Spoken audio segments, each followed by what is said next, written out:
IPO season மீண்டும் வந்தாச்சு. இந்த நிலையில வந்து 48% வரையும் விலை உயரக்கூடிய வாய்ப்பு இருக்க ஒரு IPOவ பத்தி தான் நம்ம இந்த வீடியோல பார்க்க போறோம். வாங்க வீடியோக்குள்ள போலாம்.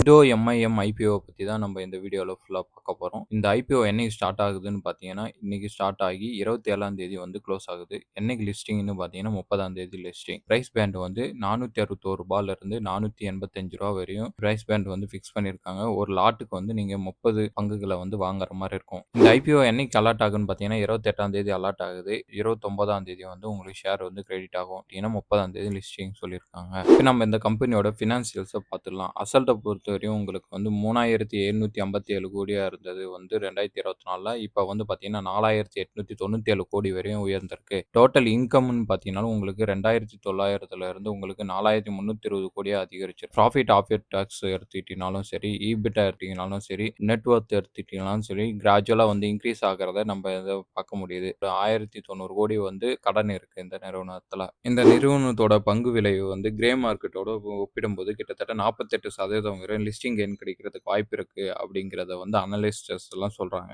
இந்த நிறுவனம் வந்து என்ன வேலை செய்றாங்க அப்படிங்கிறத நம்ம குயிக்கா பார்த்தலாம். இண்டோ எம்ஐஎம் நிறுவனம் வந்து மெட்டல் இன்ஜெக்ஷன் மோல்டிங் தொழில்நுட்பத்தின் மூலம் உயர் துல்லிய உதிரி பாகங்களை தயாரிக்கக்கூடிய நிறுவனமா செயல்படுது. ஆட்டோமோட்டிவ், ஏரோஸ்பேஸ், மெடிக்கல், டிஃபென்ஸ் போன்ற பல்வேறு துறைகள்ல வந்து பொருட்களுக்கு வந்து இவங்க வந்து செஞ்சு கொடுத்துட்டு இருக்காங்க. உலகின் மிகப்பெரிய எம்ஐஎம் உற்பத்தியாளர்கள்ல ஒருவரா இருக்காங்க. கடந்த 3 ஆண்டுகள்ல வந்து வருவாயும் வந்து லாபமும் வந்து தொடர்ந்து அதிகரிச்சுட்டே இருக்கிறத நம்ம ஏற்கனவே பார்த்தோம். இப்ப ஐபிஓ எதுக்காக வராங்கன்னு பார்த்தீங்கன்னா, ஏற்கனவே சொன்ன மாரி 1900 கோடி கிட்ட கடன் இருக்கு. அந்த கடன திருப்பி மற்ற பொதுவான தேவைகளுக்காக வந்து ஐபிஓ வரதா சொல்லியிருக்காங்க. இதுல கவனிக்க வேண்டிய அபாயம் என்னன்னு பார்த்தீங்கன்னா, முதல் 10 ஆலையாளர்கள தான் நிறுவனம் வந்து அதிகமா சார்ந்திருக்கு. இதனால வந்து ஃபியூச்சர்ல வந்து ஏதாவது பாதிப்பு வர்றதுக்கான வாய்ப்பு இருக்கிறதா சொல்லப்படுது. இந்த காம்போனன்ட்ஸ் மேனுஃபேக்சரிங் கம்பெனிங்கிறது ரொம்பவே போட்டி நிறைந்ததா இருக்கும். மொத்தத்துல இந்த ஐபிஓல அப்ளை பண்ணலாமா வேணாமான்னு கேட்டீங்கன்னா, 4 புரோக்கர்ஸ் வந்து சப்ஸ்கிரைப் பண்ணலாம்னு சொல்லியிருக்காங்க. ஒரு புரோக்கர் வந்து வேணும்னா அப்ளை பண்ணலாம் அப்படிங்கிறத குடுத்துருக்காங்க. நீங்க இந்த ஐபிஓல பார்ட்டிசிபேட் பண்ணுவீங்களா மாட்டீங்களாங்கிறத கமெண்ட்ல சொல்லுங்க.